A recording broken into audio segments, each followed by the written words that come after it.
It's good to be back at the Council on Foreign Relations. As Pete mentioned, I've been a member for a long time and was actually a director for some period of time. I never mentioned that when I was campaigning for re-election back home in Wyoming. And I am delighted to be here in these new headquarters. I have been often to, the mothership in New York City. But it's good to have an outpost of the council right here down the street from the State Department. We get a lot of advice from the council, so this will mean I won't have as far to go to be told what we should be doing and how we should think about the future. World government is the structure necessary for global justice. First, we Americans are going to have to yield up some of our sovereignty. That's going to be, to many, a bitter pill. Pat Robertson has written in a book a few years ago that we should have a world government, but only when the Messiah arrives. He wrote, literally, any attempt to achieve world order before that time must be the work of the devil. Well, join me. I'm glad to sit here at the right hand of Satan. Welcome back to another edition of the Prepper Recon podcast. We're going to fight them off. A United Nations army couldn't hold us back.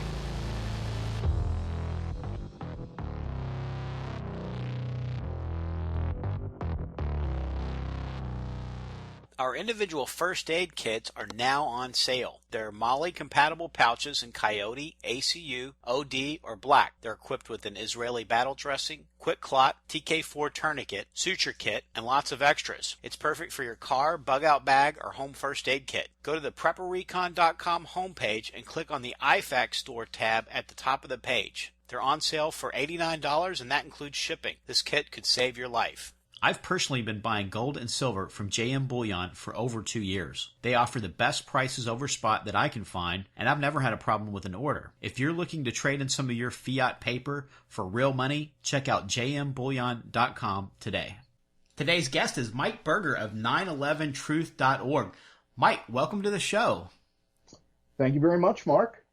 It's a pleasure to have you on. Now, what was the first thing to make you question the official story of 9/11? There were a lot of people who seemed to have immediately questioned events. I wasn't one of them. I own and operate a small business, and at the time of the attacks, I did see the second plane hit the tower. My first impressions were that this was a matter of blowback for our foreign policy, but I really didn't question. I didn't have any reason at the time to question the story that we were being told.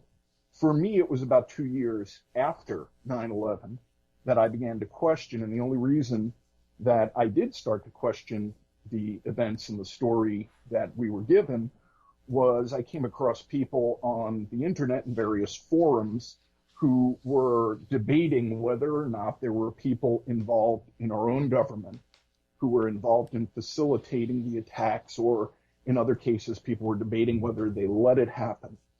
And one of the first stories that I saw them talking about were bets that were made in the financial markets.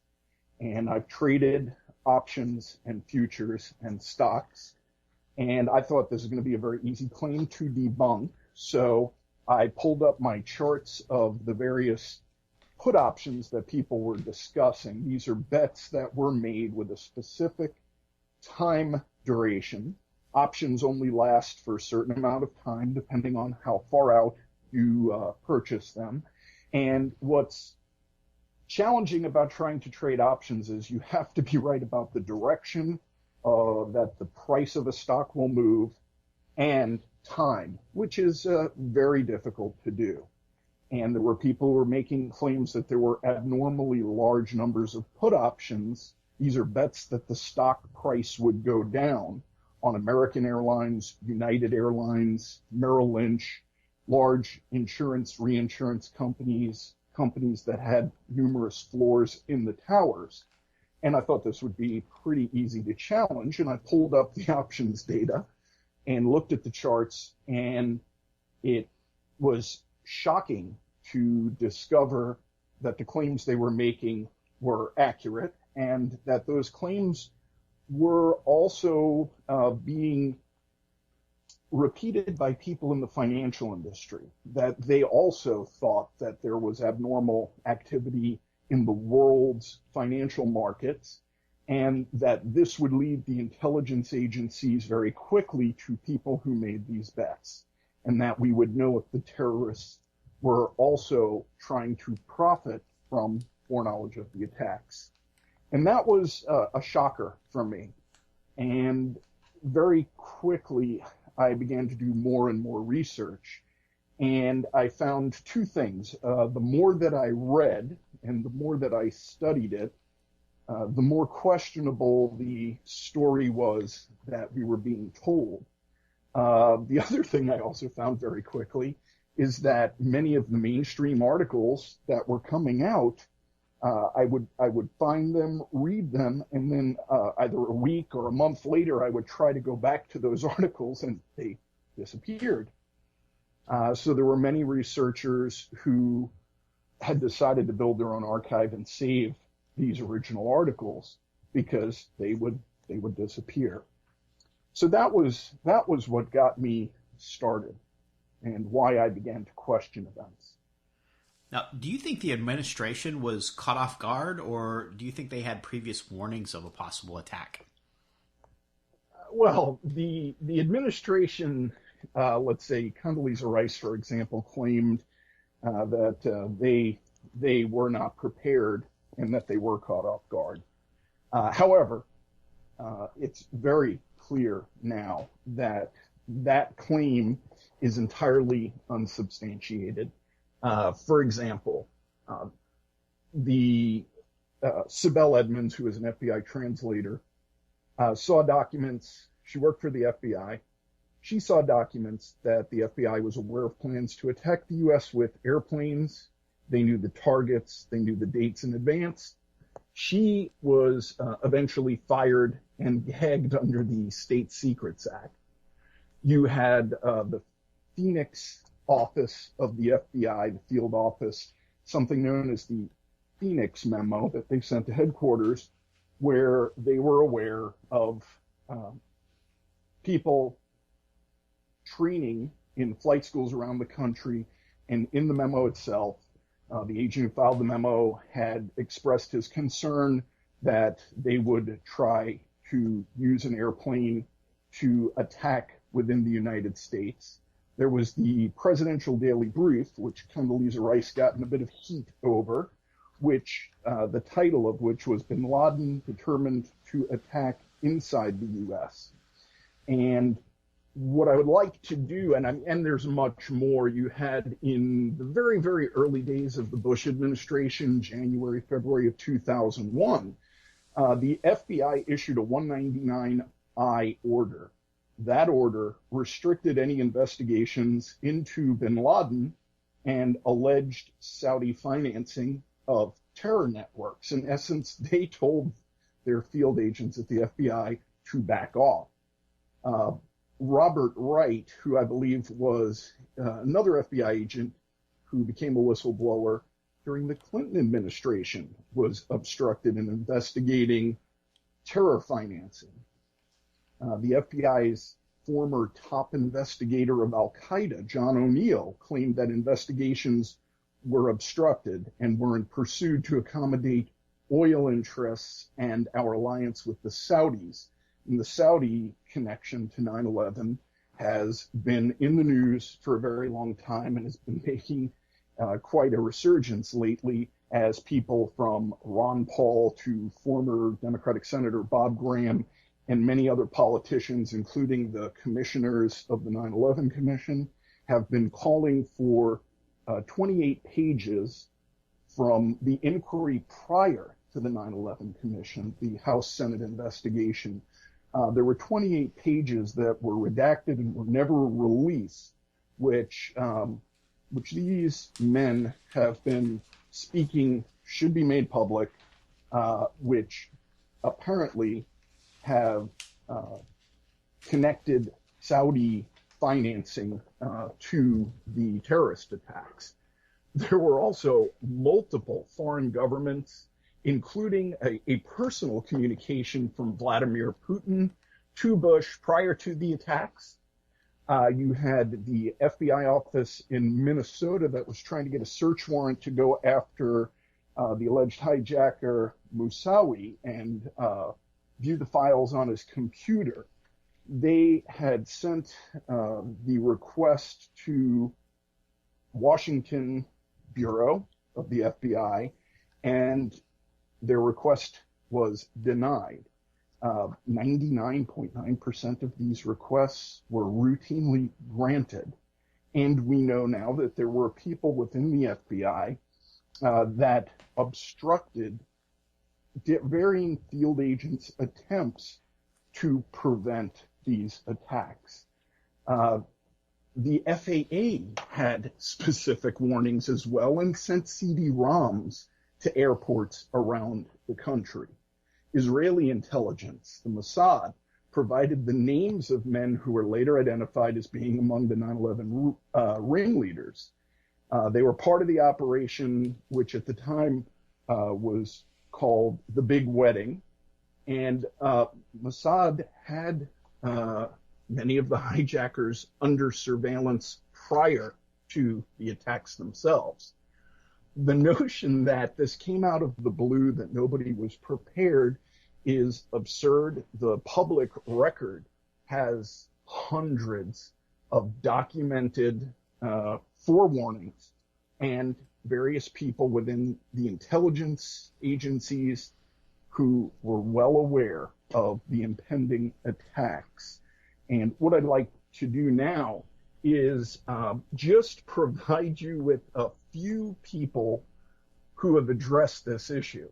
One of those people was Dana Rohrabacher, who is a Republican rep from California. This is an interview on Hardball that he gave, and I'll play that for you now. Aren't you still amazed the president got a briefing on August 6th before 9/11, about a month before 9/11, a month and a couple of days, that said bin Laden to attack inside the United States? Let me tell you something, Chris. What more do you want? Well, let me tell you something. The day before 9/11, I called up the White House. I had figured it out. You know, I've been deeply involved with fighting the Taliban in Afghanistan for 5 years. I figured it out. We're about to be attacked in a major terrorist attack. I called up Condoleezza Rice. I had an appointment. She made an appointment to see me the next day on 9/11. And on her schedule, it says, see Dana Rohrabacher to be warned about impending terrorist attack. Wow. And if I could figure it out, why couldn't the CIA figure it out? I mean, I knew it was. Well, I'm sorry, but George Tenet having breakfast that morning with David Bourne, the head of the University of Oklahoma, said, I hope it's not that guy trying to get flying lessons.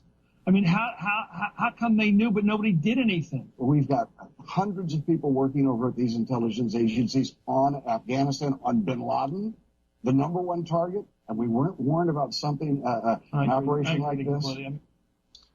So that was Dana Rohrabacher, a Republican, speaking with Chris Matthews. Obviously, clearly, he had figured it out.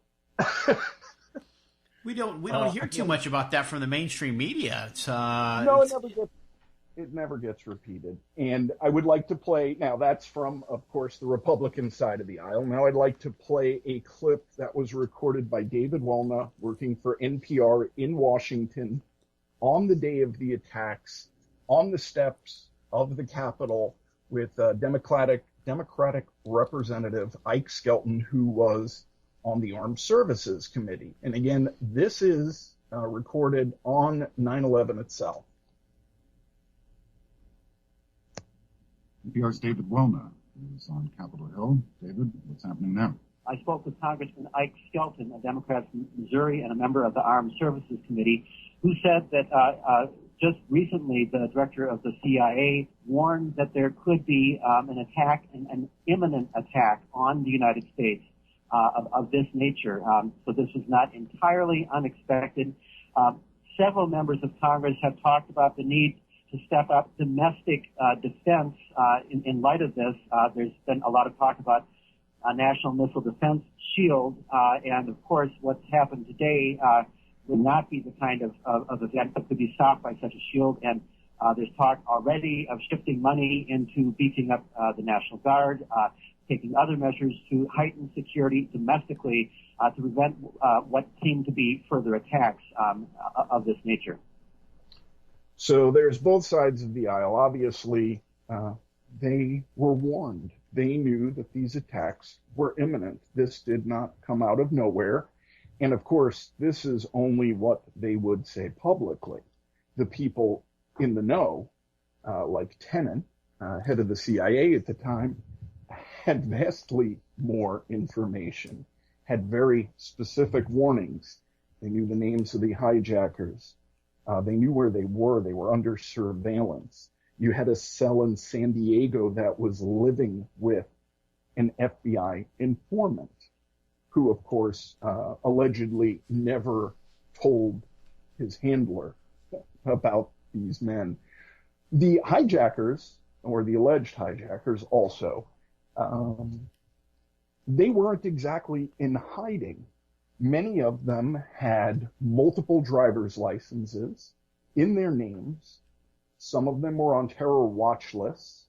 They traveled freely in the U.S. Many of them, like Muhammad Atta, left the U.S. and returned while they had expired visas. They had listings in the white pages with their phone numbers.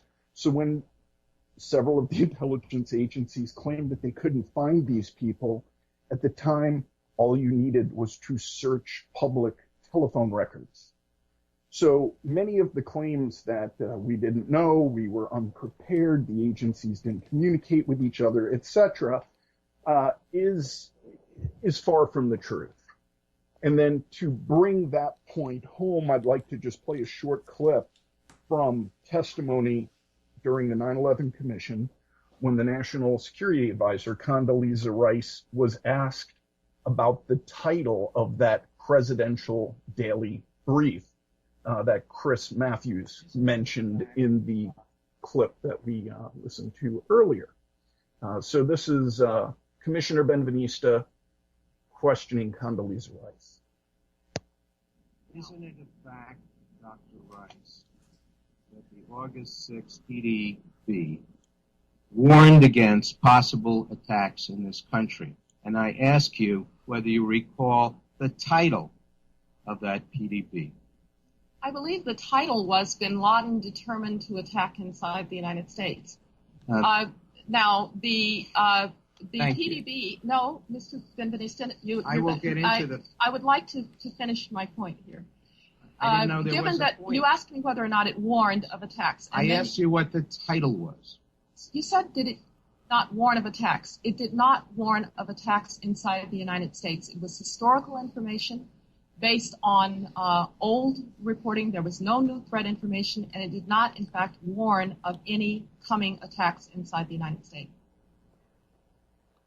Now, that statement that Condoleezza Rice made when she was actually only asked about the title of the PDB is a direct lie. The family members held hearings regarding the questions that they had prepared and provided to the commission, most of which were never asked, let alone answered, of which they actually went through and highlighted the information from that presidential daily briefing. And when Condoleezza Rice stated that it was mostly historical, was in fact inaccurate.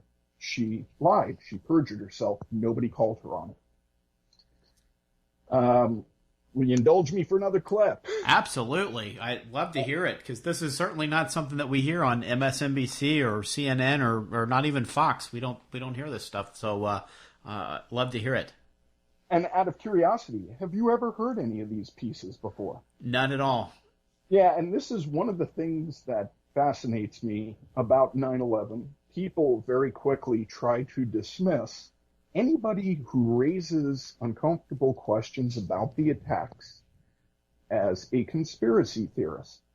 And so one of the things that I hope I'm going to demonstrate today is I'm not talking here about theory. I'm here to speak about actual facts and evidence. What we will discuss is based on factual evidence.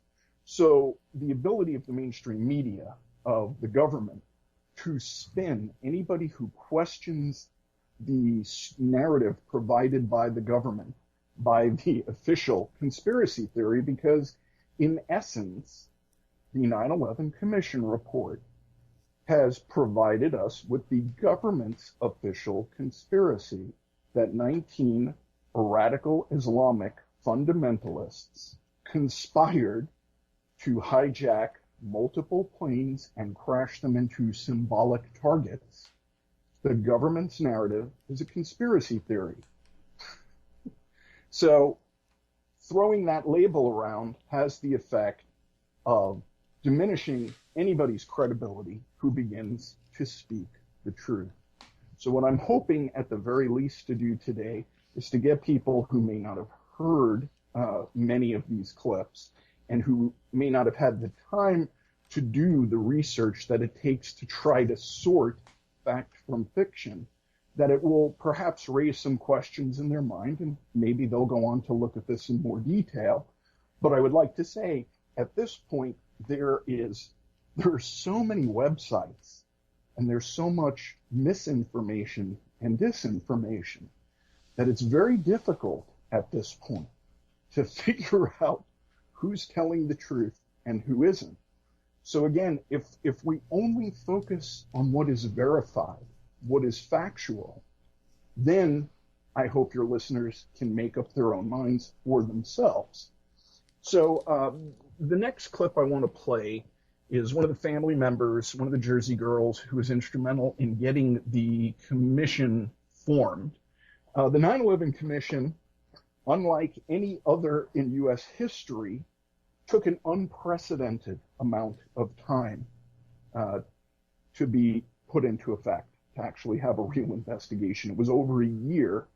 And again, many people don't remember this, but the original commissioner who was going to lead the investigation was Henry Kissinger.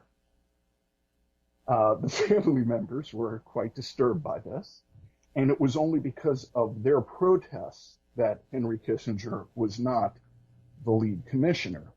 And furthermore, one of the people behind the scenes who was able to determine the focus of the investigators was part of the Bush National Security Transition Team. He had co-authored a book with Condoleezza Rice in the 90s, and basically he was privy to the national security discussions when the Bush administration came into power. So he was part of the national security team to begin with. So the family members also objected to the appointment of the commission executive director, Philip Zelikow. He oversaw the panel's activities and refused to step down after the September 11th families called for his resignation because of his conflicts of interest. He was closely associated with Condoleezza Rice. He was a member of the White House National Security Staff before 9/11 and again in 2002. He was also a member of the Foreign Intelligence Advisory Board.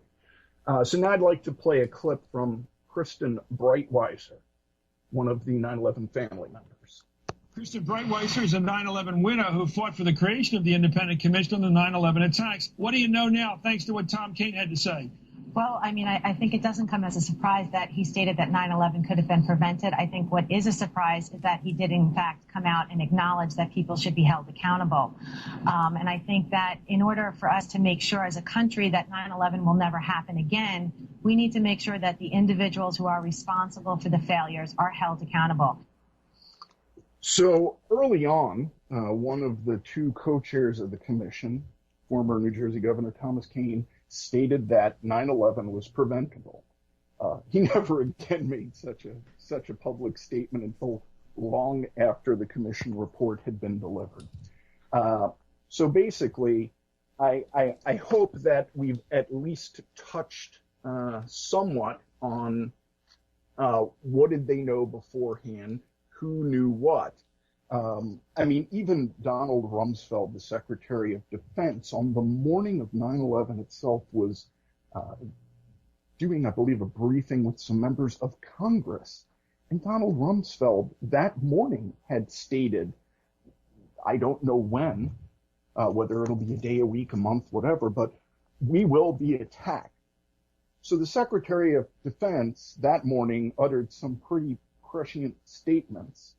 And yet, as the number 2 person in the chain of command, in the military chain of command, the President, Secretary of Defense, even though he had said that, while the attacks were ongoing that morning, and he knew that because the Bush administration had actually changed one of the protocols, the operational procedure for responding to hijacked aircraft prior to 9/11. Before 9/11, when an airliner loses contact, when an air traffic controller cannot contact or get a response from a pilot, when a commercial flight deviates from its flight plan and an air traffic controller tries to contact the pilot prior to 9/11, there was a protocol in place where interceptors were scrambled. Now, they weren't scrambled to shoot down the plane, but it was a normal, very, very frequently occurring event where fighters were scrambled automatically. There was nobody, there was no Secretary of Defense in the loop. Basically, air traffic control would contact, like, for example, in the Northeast, there's the Northeast Air Defense Sector, NEADS. They would contact NEADS, NEADS would contact DOD, and they would scramble interceptors to make a visual identification, see what's going on. This just was in the news again about this plane flying by Cuba that didn't respond, that crashed. Now, that used to be the standard protocol prior to 9/11. They didn't have to call the Secretary of Defense to get his approval to scramble. However, on 9/11, prior to 9/11, the Bush administration had put this new procedure into effect. So, ultimately, they knew and had very specific forewarnings. This did not come in any way as a surprise. We're going to take a quick break and we'll be right back. Katie Armor offers affordable body armor, including level 3 trauma plates made of AR-500 steel. They can endure multiple rounds from pistols and rifles up to 7.62 NATO. Their plates are available with Rhino Linings coatings to reduce SPA. Go to katiearmor.com, that's CATI armor.com today. Now, one of the things you mentioned early on in the interview is your first reaction when you first saw the planes hitting is you thought, hey, that's blowback from our failed foreign policy.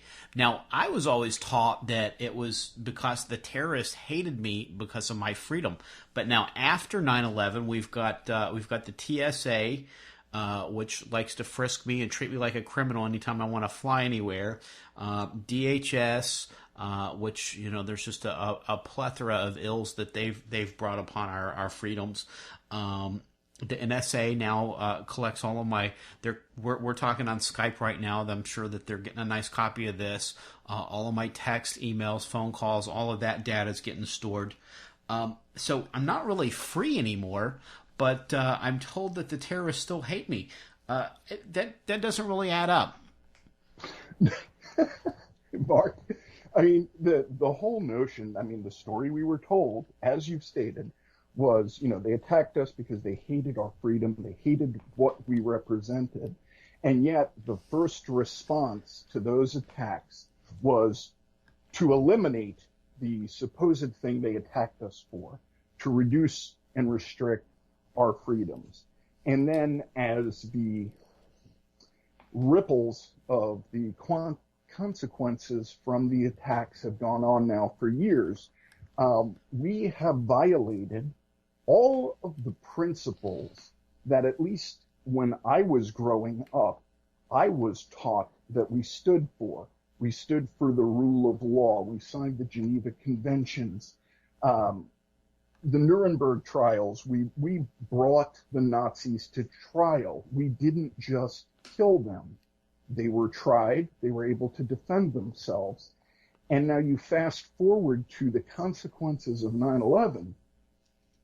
All of the things that I was taught that we stood for in the world, that we were the shining beacon on the hill, that, when I grew up, there was still a Cold War. There was still the Berlin Wall. There was still an Iron Wall. There was a Soviet Union who I was taught that you couldn't believe anything printed in Pravda, that it was all government propaganda, that the citizens couldn't freely express themselves, that they didn't have the First Amendment rights that we have in this country. And now you fast forward to 13 years after 9/11, and we now have a mainstream media that simply parrots the government line. We have lost so many of the freedoms that, frankly, I think we've taken for granted. If you try to protest when the president is in town, you're put in a free speech zone, which is in effect a cage from which people of power can't actually see your protest. As you pointed out, we were told that, we were told over and over again that the NSA is not spying on us, that they only collected metadata. Well, now we know that the extent of spying that they're doing on all of us is vastly more detailed, and the amount of information they are collecting on us is exactly what we were told the East Germans, their intelligence agencies, did prior to having the type of internet and surveillance equipment that a modern government now has, making it even easier to not only surveil all our communications, but frankly, we've all chipped ourselves. If you have a smartphone and you have your GPS locator on, even without that, they can track you. But if you have your GPS locator on and you use social media, the government knows everywhere you've been. They know all the people you've communicated with. They are able to read, as you pointed out, and have access to your texts, your email, anything you post on Facebook. So the extent of surveillance entirely violates one of the most cherished principles that I, at least, was raised to believe. This is what the U.S. stands for in the world. This is why people look to the U.S. as this beacon of hope. And yet, most, if not all, of those freedoms, such as a free press, the Fourth Estate, they no longer exist.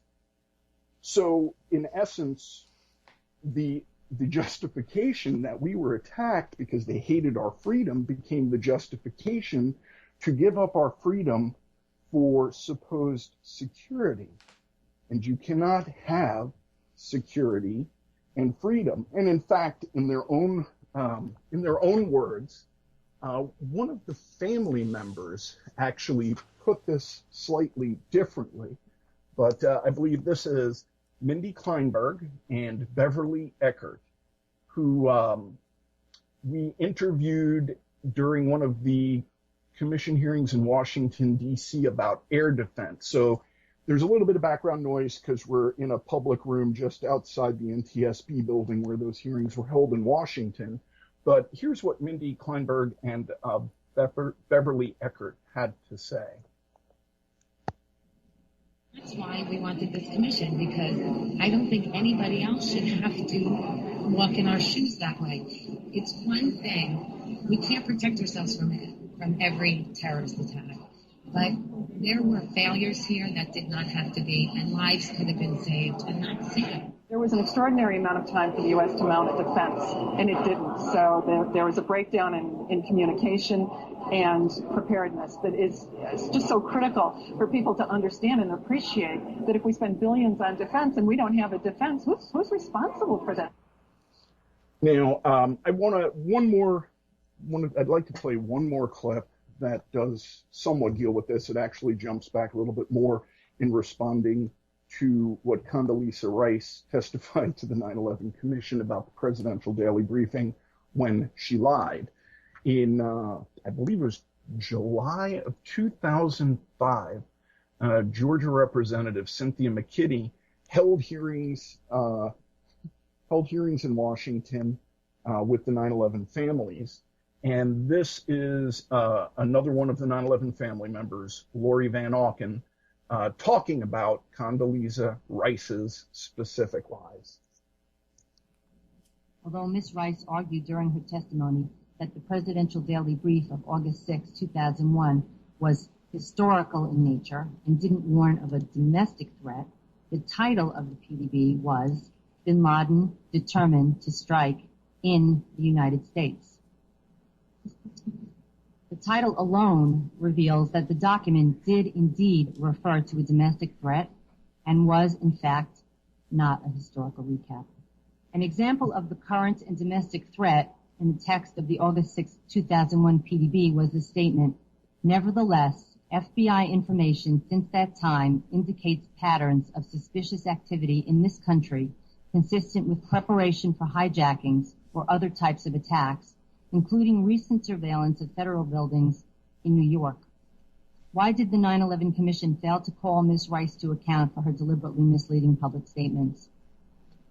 So, again, in the words of one of the family members themselves, so the bottom line is the justification that we were given for the national security state that has now been given hundreds of billions of dollars, if not more, the war on terror, a war that by definition can't have an end because you can't end terror. There's no way to define what winning would look like, which has justified the enormous expenditure of resources for the military intelligence complex. All of these agendas, all of these outcomes were actually put in writing prior to 9/11 by many of the members who became part of President Bush's cabinet. There was a think tank called the Project for the New American Century, and there was a document they released approximately a year before 9/11 about rebuilding America's defenses, was the title of the document, in which they were foreseeing the United States as the lone superpower in the entire world, and that one of the key focuses for the future would be to reorganize our military bases and move our forces to global locations where the last large oil reserves of the world are located, such as the Caspian, which, if you look back now, the guidance in that document is pretty much what happened. And in fact, one of the more prescient parts of that document, I will paraphrase, but it basically, one of their sentences was, the American public will not be willing to tolerate vast increases in defense spending without some type of cataclysmic event, and in their words, in the document, like a new Pearl Harbor. 9/11 was their new Pearl Harbor, and they certainly took every advantage that it offered to them to put into effect policies that they had tried to put in effect before they came to power. In fact, there are documents that they had signed where they had sent letters to President Clinton urging him to attack Saddam Hussein and invade Iraq. Prior to 9/11, the Vice President, Dick Cheney, was in charge of meetings at the White House with energy executives where they had maps of oil pipelines in the Middle East and around the world. These meetings were never, none of the information discussed at these meetings prior to 9/11 were ever made public, although there were suits filed where they attempted to get access to this information. That was never made public. however you come at this and look at it, the people involved in the Bush cabinet had written multiple policy documents over a period of decades where what they wanted to achieve, they pointed out what the obstacles were, what they needed to overcome those obstacles in order to reach their goals. The 9/11 attacks facilitated their ability to implement policy and to move the country in the direction that they had urged we move prior to the attacks. The attacks eliminated any resistance to moving in that direction. I would also add 9/11 is the only instance in American history when the United States went to war, and rather than being asked to pull together and to sacrifice to support our troops and to support the war effort, we were actually told to go to Walt Disney, to spend money, and President Bush specifically had asked Americans to go to Walt Disney, take vacations, spend money. First time in American history that we responded to an attack by telling us to consume rather than to sacrifice. But when they asked us to spend money, that might also be the first time in American history that the government has led by example. I don't know about that. I think in prior wars, we've led by example with the government spending unbelievable amounts of money. But in this case, to ask the entire nation to go into debt, I think is also somewhat telling. And again, I mean, I think we've covered this one. I could go on more. And then also another thing that it cleared the way for is we also had the Patriot Act was already written prior to 1911, before 9/11, and without that, it would have just been a lot of wasted paper and ink, wouldn't it? Right, and in fact, I can remember when they voted on it. Many of the people who voted for it didn't even have a chance to read it. It was an enormous bill. It was already, it had already been written, as you pointed out, and it would have never passed. They would have never been able to have pushed that through without having a country that was manipulated by the grips of fear and terror. I'm going to jump for a moment. One of the other one of the most interesting parts of the commission report is where they are discussing Khalid Sheikh Mohammed, who is the alleged mastermind of the 9/11 attacks. And the 9/11 commission report states that the targets were chosen for their symbolic value. The Pentagon, the World Trade Centers as the center of world finance, etc. To me, one of the more interesting parts of the story that's in the commission is they raised the question of why, for example, didn't the terrorists target, for example, Indian Point nuclear power plant, which sits just above New York on the Hudson River. If you'd have flown multiple jets into a nuclear power plant, you would have irradiated millions of people. Now, as a terrorist, thinking as a terrorist, that to me would have seemed a much more potent terror tool. And the commission explains that the reason those targets, or that Indian Point nuclear power plant specifically, wasn't targeted was that allegedly Khalid Sheikh Mohammed said they didn't want to fly the planes into the nuclear power plant because they believed they would be heavily defended with surface-to-air missiles. Now, to me, that's always struck me as kind of an irony for them to have put that into print, because apparently Khalid Sheikh Mohammed didn't think we would defend Washington, D.C. or the Pentagon. Yeah, that's good reasoning on his part, isn't it?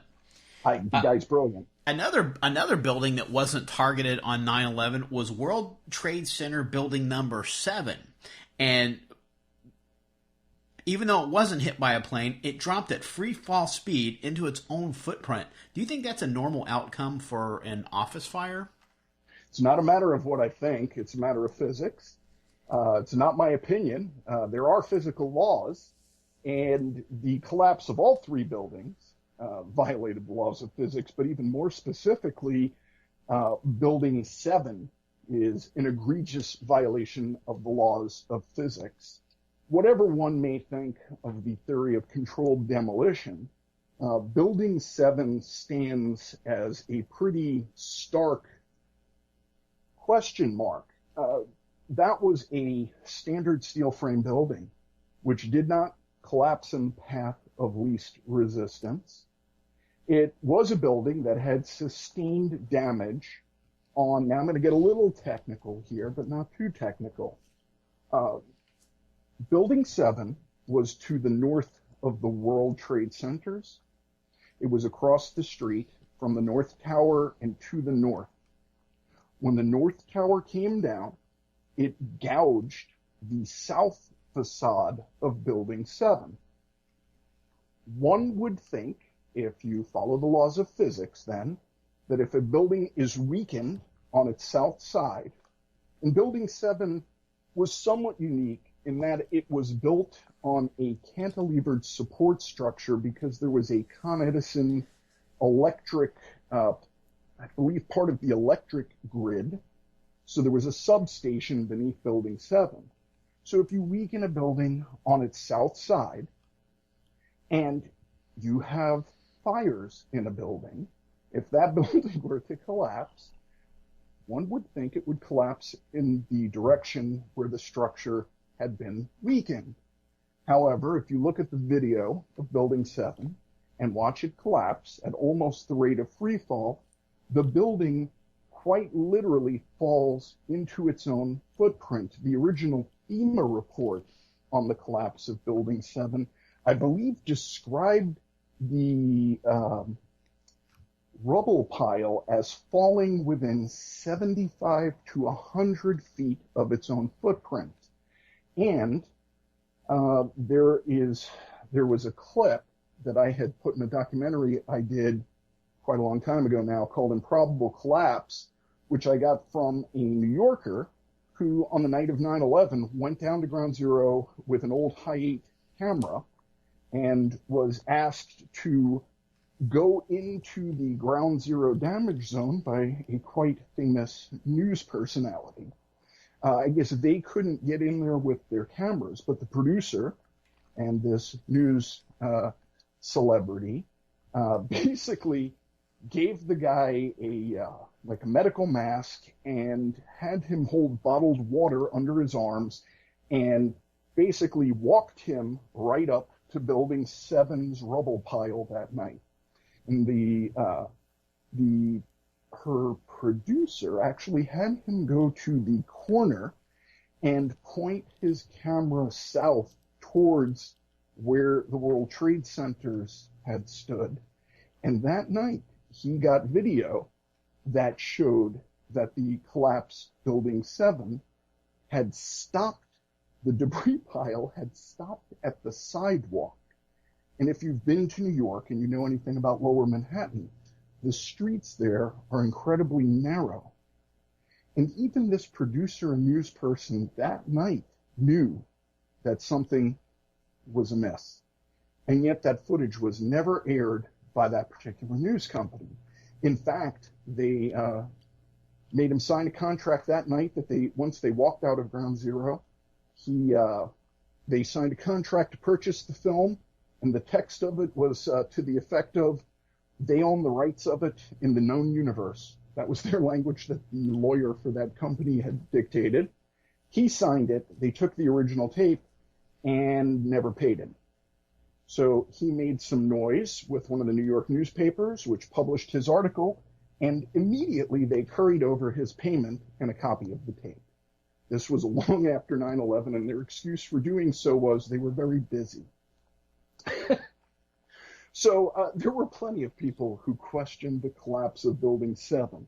Even more interesting to me is the, quote, liberal paper of record, the New York Times, when years after all of this, the National Institute of Standards and Technology, NIST, came out with their final report explaining the collapse of Building 7.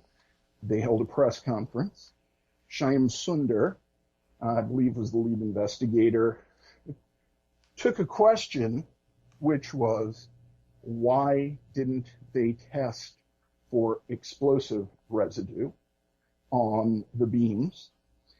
And by law, that is a test that's required to prove that the fire was not caused by arson, etc.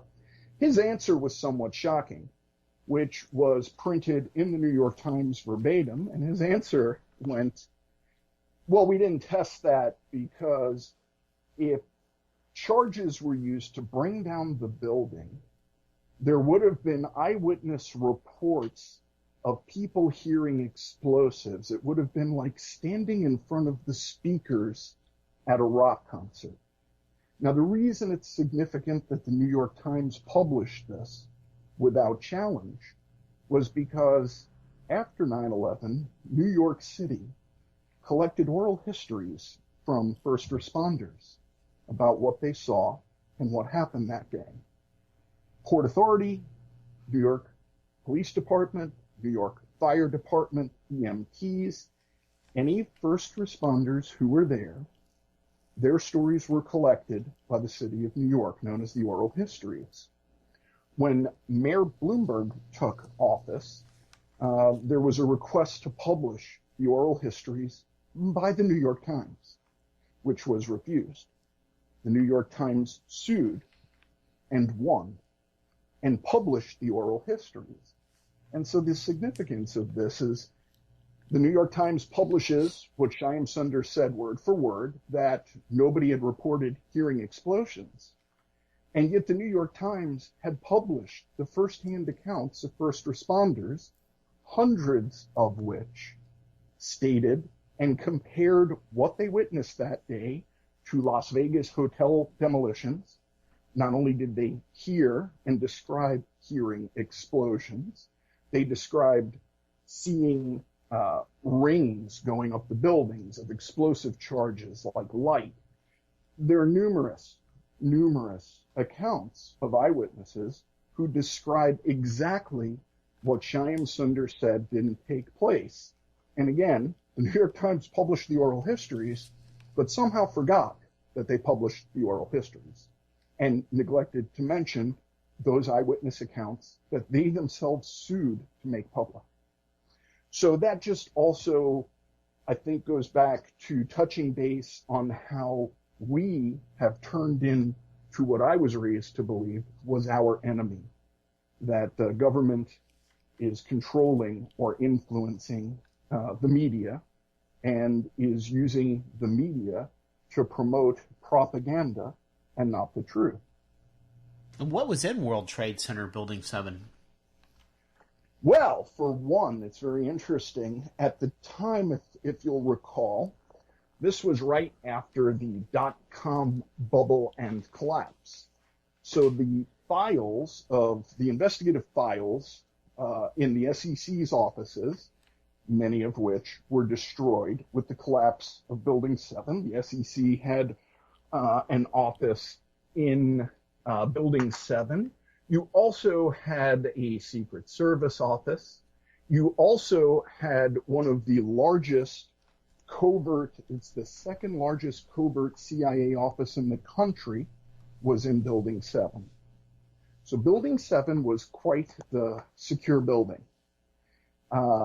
And with other aspects of the attacks, something that's more telling, which is another part of the story that doesn't come up, is how conveniently these attacks destroyed unbelievable amounts of evidence, not just evidence directly related to the attacks. So, for example, Enron and WorldCom, these companies and the CEOs of the tech companies were under investigation. Those files were destroyed. There were many other files, legal files, that were destroyed in the collapse of the towers and 7 as well. Again, part of the story is what was the objective. When you start to look at destruction of evidence, another interesting story from Ground Zero comes from a self-published book by an honorary firefighter. The man was not a firefighter. His name is Mike Berger, but he raced to Manhattan from Brooklyn as soon as his wife woke him up and told him that a plane had flown into the World Trade Center. He could see the smoke billowing out of the buildings. Fire department truck from Brooklyn was responding. He's a big guy. He stopped the truck. He showed them a CPR certification card from the Red Cross, and since he was a really big guy, he could help do rescue and recovery.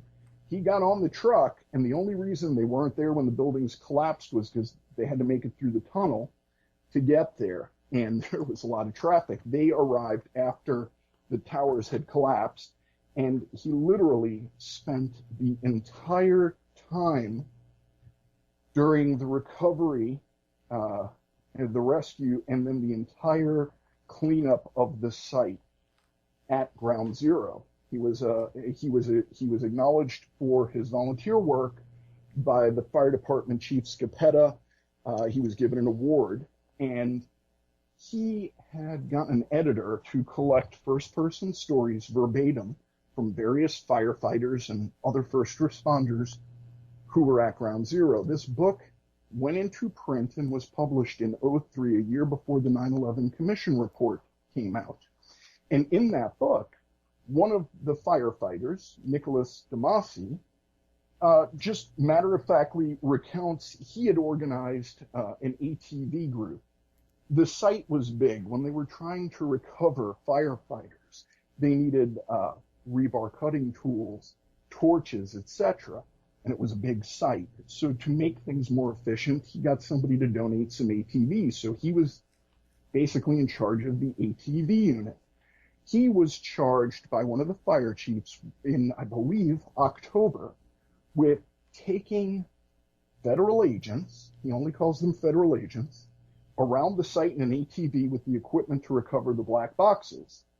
Again, in a paragraph in this book, published before the commission report comes out, he recounts loading up the equipment, going around the site, and finding and recovering 3 of the 4 black boxes.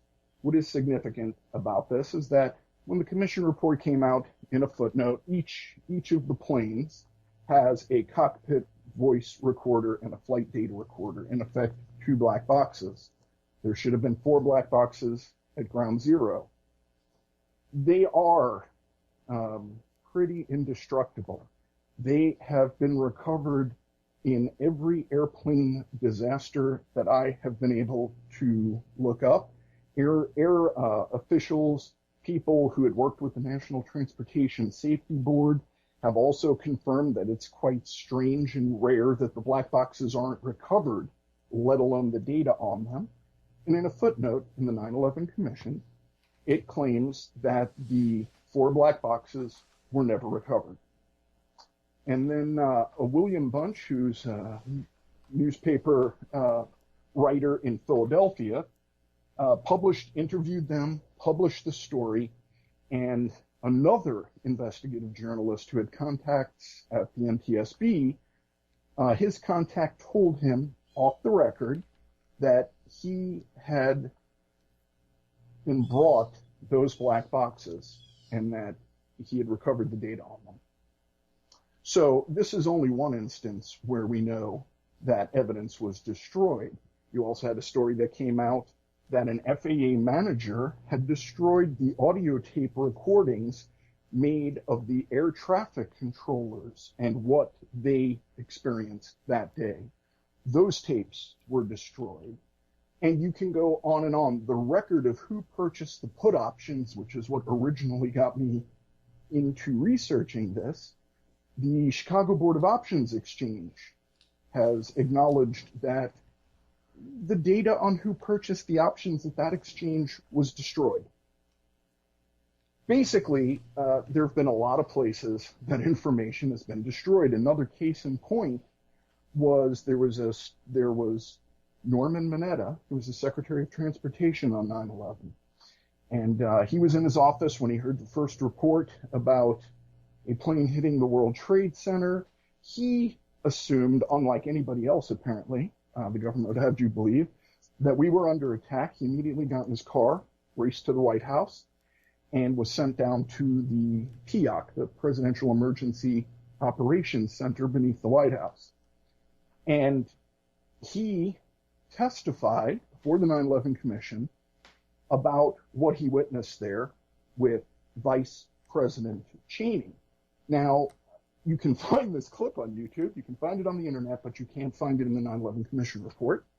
Another disappearance. However, we do have it.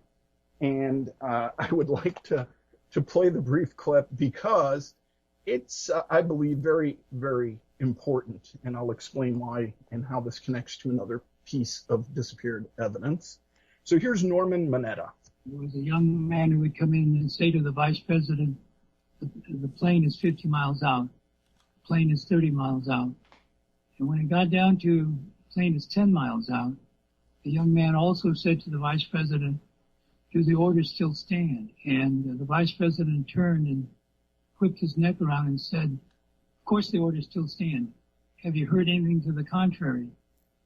Well, at the time, I didn't know what all that meant. The flight you're referring to is the flight that came into the Pentagon. Yeah. And so I was not aware that that discussion had already taken place. And but in listening to the conversation between the young man and the vice president, then at the time I didn't really recognize the significance of that. So the Secretary of Transportation is witnessing somebody reporting to the Vice President on the location and direction of Flight 77.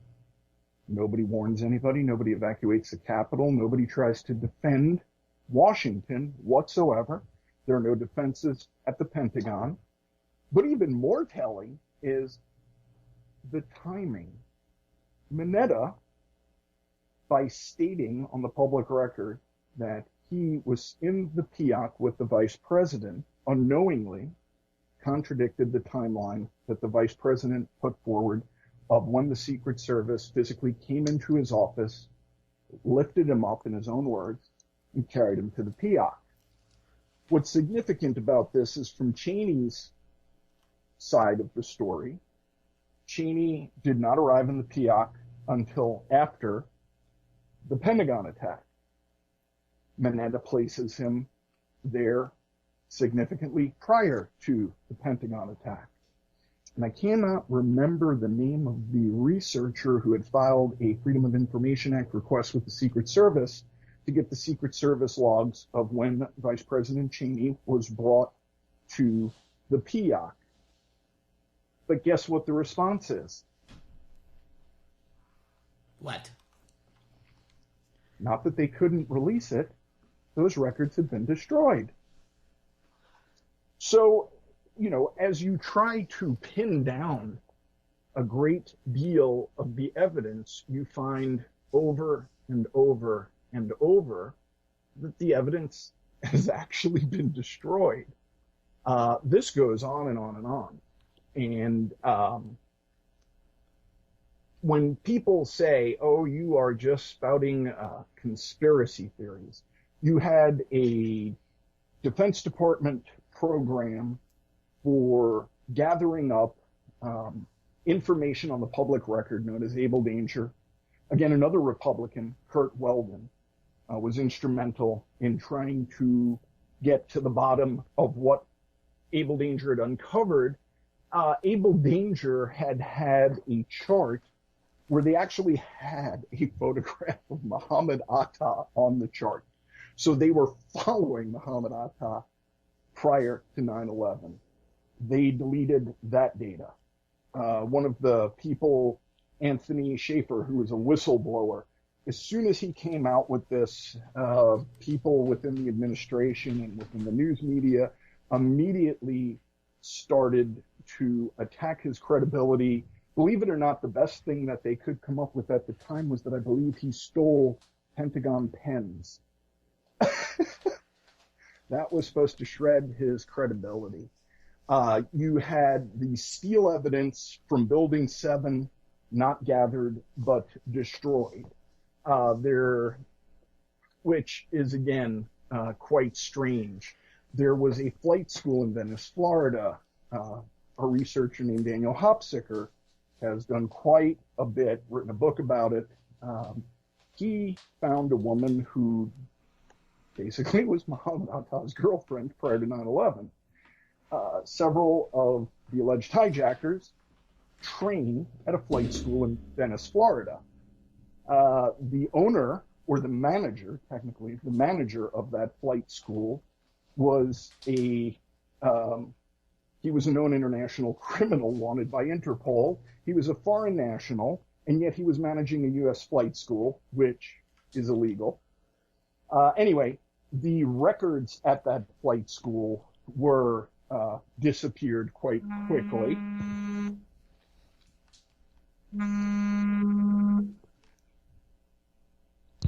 Sorry about that. Quite all right. It was an incoming call.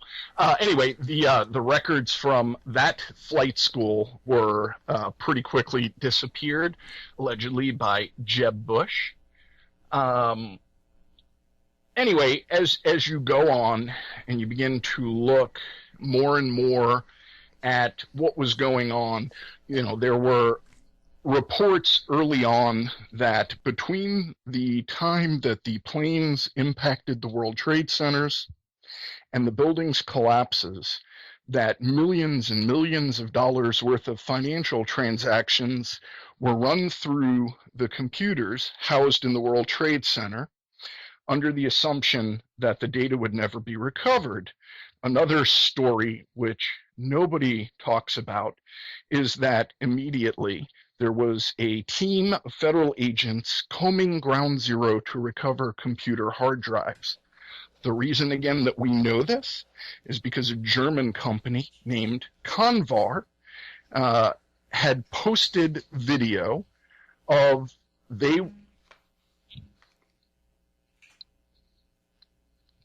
Are you still there? I'm still here. Sorry about that. All right.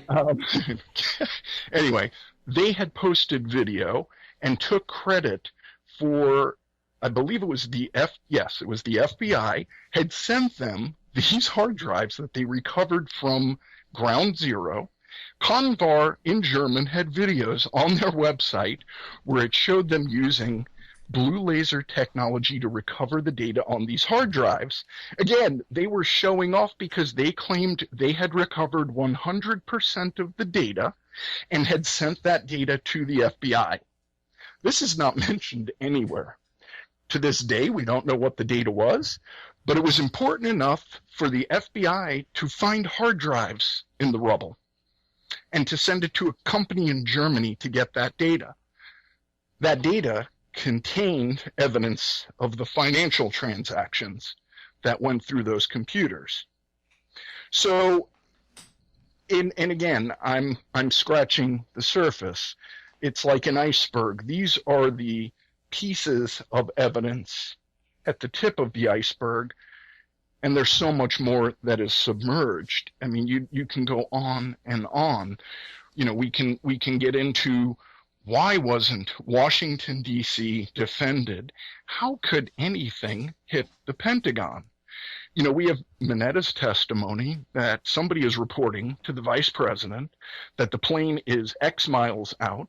The plane is X miles out. It's getting closer and closer. Closer and closer to what? What order were they referring to?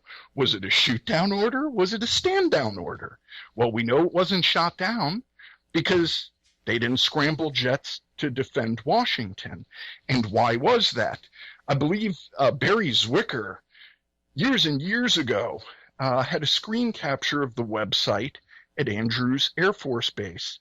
Prior to 9/11, Andrews Air Force Base had on its website that its mission was to protect and defend P-56, the airspace around the Capitol.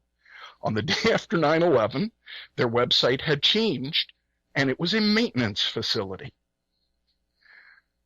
Again, you can go on and on. Another tidbit that doesn't get very much coverage, which was pointed out, I believe, by Paul Thompson, who wrote the Terror Timeline, which came from his work on the 9/11 timeline, which is now known as historycommons.org, which has quite literally, a minute by minute of what elapsed on 9/11.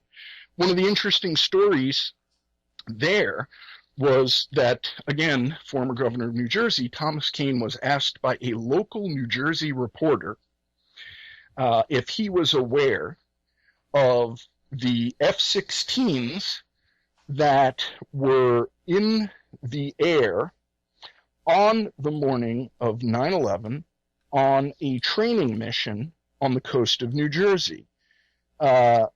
Thomas Kean answered, that he was aware of those. He was asked how come those planes were not tasked with being sent to New York.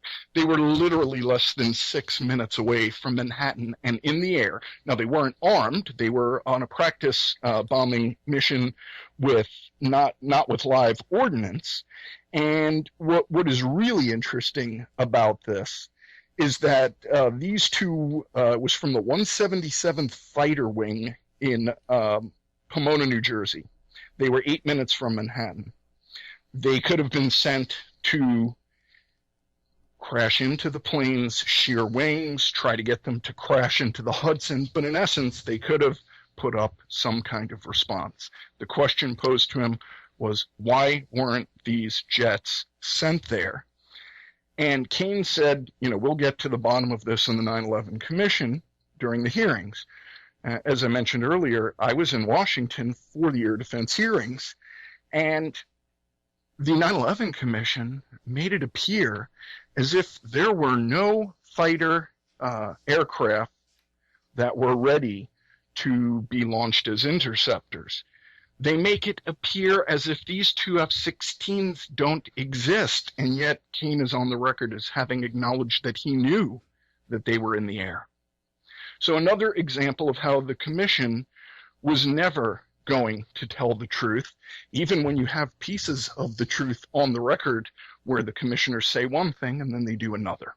So whatever the officials, whatever the true story is, we know that what we've been told by the government and what's been collaborated by the media is absolutely not the truth. And in the course of all this, we've lost so many of our essential freedoms.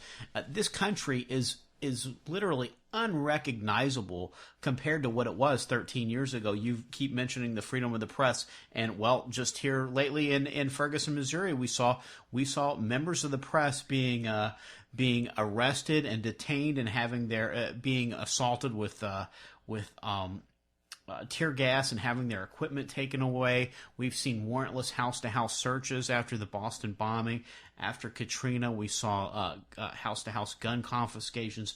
So literally, almost our right to privacy, we keep talking about the NSA and all the things that we've lost. Effectively, the entire Constitution and the entire Bill of Rights has been stuck in a shredder over the past 13 years. Can we ever recover these freedoms we've lost, or is it too late, Mike? A friend of mine, Steve, had given me this quote, and it really is the most apropos, I think, response to that question. It's by Dorothy Thompson. She said, when liberty is taken away by force, it can be restored by force. When it's relinquished voluntarily, by default, it can never be recovered. Wow. And I think that is pretty heavy, because in essence, we have relinquished our liberty. We have allowed the slow but steady erosion of the liberty that some of us take for granted. I mean, you and I can still have this conversation without fear of a Gestapo-like police force carting us off and destroying any record of us ever having this conversation. Today, but what about tomorrow? Today, exactly. As long as your name's not Michael Hastings. Very true. On the other hand, though, this conversation can't happen in the mainstream media, and I've had multiple experiences of this, and I'm not alone. But very early on, when I became the media person for 911truth.org, it just happened to be weeks before Charlie Sheen made the news questioning the attacks publicly. And it wasn't a news agency that wanted to interview me. It was Entertainment Tonight. And Entertainment Tonight was kind of the first mainstream media television show to actually air facts and the truth. And what was interesting is after that, as I had not been experienced with media, let alone television, and doing interviews, when Professor Stephen Jones, who was at BYU, he wrote a paper on the demolition of the towers as a hypothesis. And he was asked to appear on Tucker Carlson's show on MSNBC at the time. And the producer asked him, is there anything you would like us to play? He said, yes, I'd like you to play a clip of the collapse of Building 7. And they said, certainly. And he said, I can send you the clip if you don't have it, as if NBC didn't shoot it with their own cameras. And when he went on the show, basically, Tucker Carlson began attacking him, ridiculing him, and when he asked them to play the clip, they put up a still of Building 7 standing. They never played the clip. So they sandbagged him. And when you are faced with a camera, you cannot look at a monitor. You don't know what they're playing. You have no way to know if they're actually doing what they said they would do. When I was asked when Glenn Beck was on Headline News, I was called by the booking agent and asked if I would go on Glenn Beck. And by this time, I had learned that it's really only worthwhile to go on there for a 2 to 5 minute media beating if you can at least get them to show the clip of Building 7. The clip, when you see it yourself, doesn't lie. It doesn't matter what they say about me or how they character assassinate anybody who raises questions. The key was to try to at least get that clip broadcast.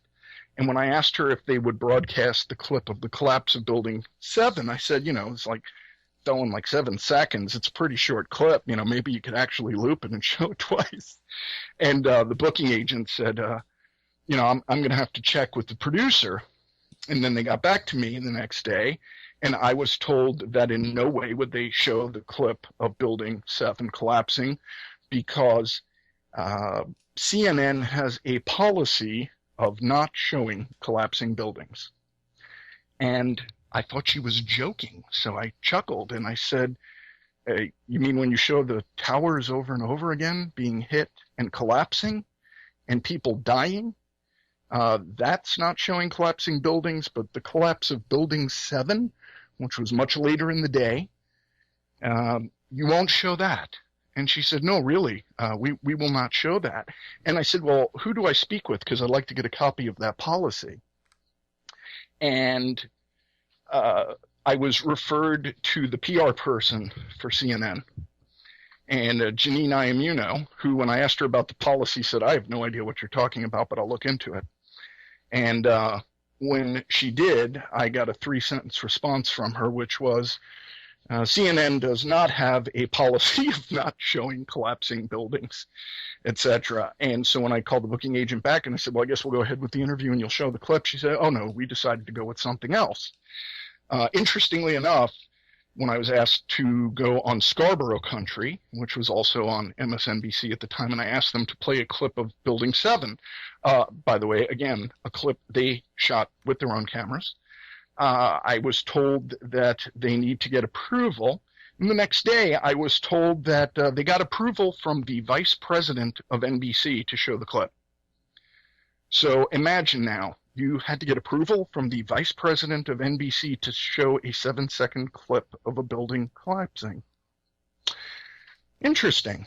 So, I mean, that's the way the mainstream media works, and it's actually gotten worse recently. There was a news article that I think came out yesterday of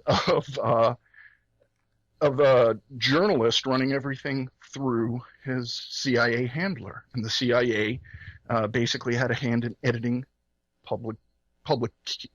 published news reports. I think that goes all the way back to the church hearings that the CIA has been involved with all the major mainstream medias, and they've either had somebody working there or been controlling the narrative. And that was admitted back in the 60s. And so if they were doing that in the 60s, we know that they're doing that now. I guess it's fortunate that people are starting to pay more attention to alternative media sites, and they're starting to pay more attention to the internet. And of course, the CIA gets out there and does what they can to, like you said, character assassinations or misinformations or putting lunatics out there that will sort of be a fly in the ointment when it comes to the truth movement and things like that. But fortunately, there are still a lot of credible sites out there like yours. Mike, can you, and you've got tons and tons of information, and people can just go through that and get into as much detail and learn as much as they want to about 9/11 on your site. Can you tell the folks where they can find your site? We'll have a link to it in today's show notes, but for the folks that are listening on iTunes, YouTube, and Stitcher, can you tell them how they can find you and learn more about 9/11? Sure. The website is 911truth.org. One of the longest continuously published 9/11 websites. I just want to follow up on the last topic we had just discussed. I believe that the CIA operation was called Operation Mockingbird. Yes.